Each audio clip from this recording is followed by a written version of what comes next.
Thank you for following my channel. Today I am sharing our visit to the Palo Duro Canyon in Texas.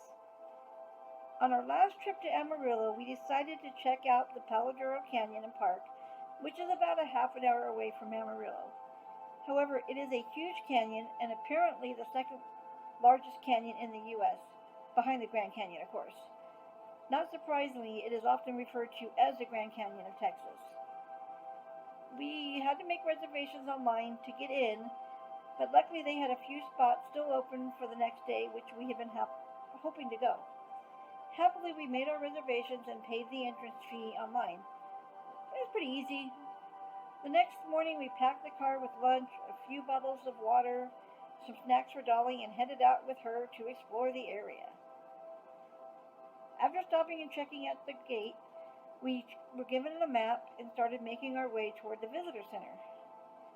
However, we immediately got sidetracked, as the first thing we saw after entering the park was what they call the Longhorn Encasement or Closure, or whatever they call it, I can't remember. But there were quite a few longhorns eating or just lying around the area. We got out of the car to take a few pictures, and while standing there, a herd of deer also went through, so that was really fun and cool to see. Eventually, we left the area after taking pictures and continued our way to the visitor center.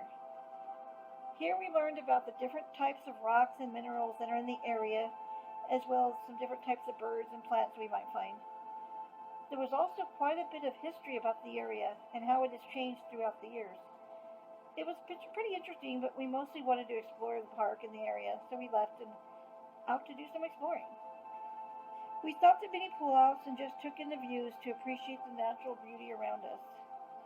The map we received said that the park was roughly 120 miles long and have an average width of about 6 miles across.